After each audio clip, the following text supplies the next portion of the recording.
Zach with the movie Castle. Today we're going to be covering The Quiet Ones from 2014, and this is another modern Hammer film. This one is directed by John Pogue. So it starts off, you have this professor, Joseph Campbell. In regards to the supernatural, he's not really big on the spiritual, but he does believe in some pretty out there science. What he thinks is that a lot of hauntings are actually just a buildup of negative psychic energy. And he thinks if he can find someone who's haunted and get them to release the negative psychic energy, that he can cure them. And he thinks if he can figure out how to do this, he can potentially save everyone. So he finds this girl, Jane Harper, who is haunted by what she sees as a little doll named Evie. And he thinks, if I can save one, I can save them all. So it's this pretty interesting study. He hires Brian McNeil, who is a cameraman, and he's going to film their experiment. And he also has two other research assistants, two other scientists with him, one of whom is played by Erin Richards, who played Barbara on Gotham. After my Dog Soldiers review, I might just start pointing out all the Gotham actors whenever I see them in other movies. So they start off at the university, but of course their funding gets pulled, and they wind up moving into this creepy older house to finish it off. It's a pretty good setting, and they move in there and they start to study her, and of course things start to get spooky. But a large part of this is following the experiment and not knowing for sure if the professor's right or not. Is Evie actually just something Jane is projecting out of herself, or is it something that's actually haunting them, which I thought was an interesting approach, and especially, it's a haunting, but you're not 100% sure what's going on.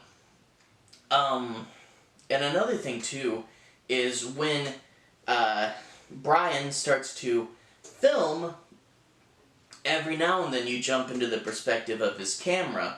This is one of those that's supposed to be inspired by a true story, so it does help putting you in the first person, actually bringing you there, and then making it look like a real 1970s movie, with the rounded edges and the more grainy film.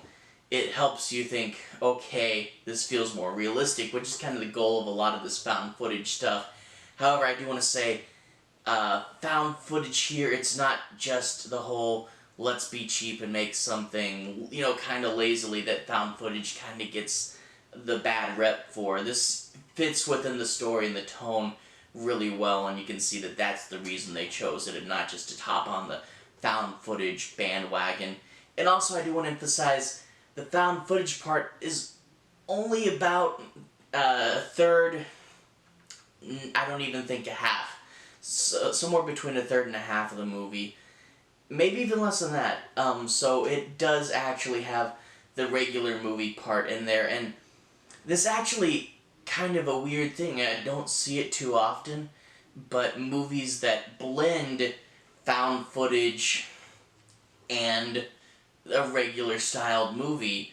I mean, every now and then you see that for a scene, but to blend it so heavily, the only other one I can think of off the top of my head would be Behind the Mask, The Rise of Leslie Vernon, although that was kind of the opposite ratio, where it was mainly found footage, and every now and then it would go to a little bit of the real movie. By the way, if you're a slasher fan, definitely recommend Behind the Mask. Also, I think like the 9th Hellraiser had a lot of found footage stuff in it, but that movie was not good. The 10th one actually was okay, surprisingly, but the 9th one, but it did have that trope, so that's why I bring it up.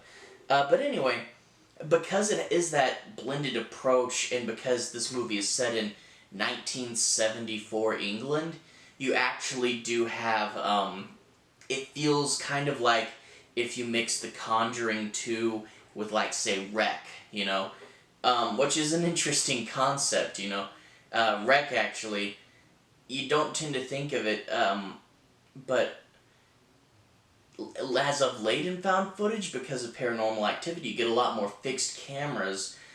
But the early found footage, it tended to move around a lot more, and Paranormal Activity started the trend of it all being in one place. So it is more like Wreck, because Wreck, Blair Witch, they all moved, and that's what this one does.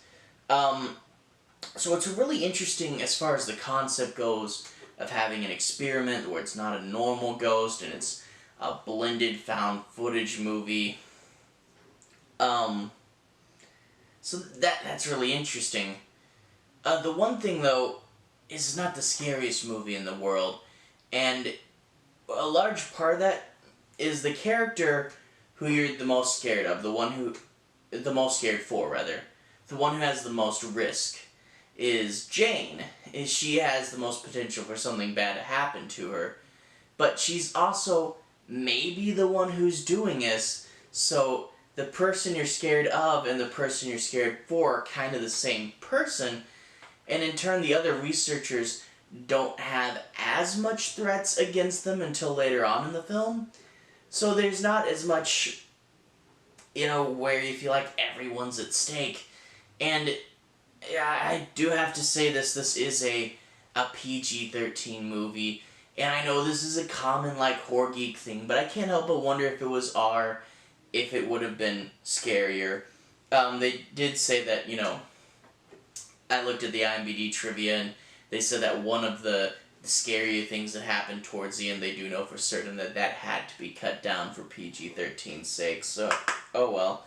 I looked up, because it says all over the front, inspired by a true story, and they even showed photographs at the end that are supposed to be the real people, but I think those are just for dramatic sake, because according to IMDb as well, this was loosely based on the 1972 Philip experiment in Toronto to see if subjects could communicate with fictional ghosts just through pure will. So it's a little bit like what's going on in the movie, but it's not like any of this happened verbatim, and I'm pretty sure those photos were not of people in the Philip experiment.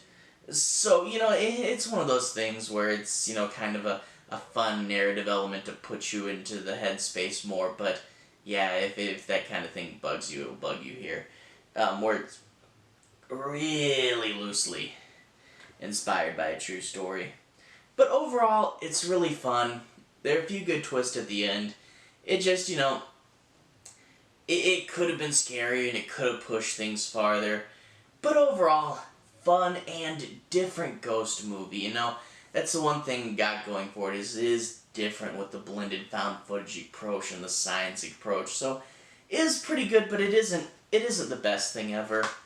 Up next, I'm going to be covering all the movies I saw in July, so if you stick around on the channel, I'll be covering every movie I saw in July, and that is actually only 5 movies this month.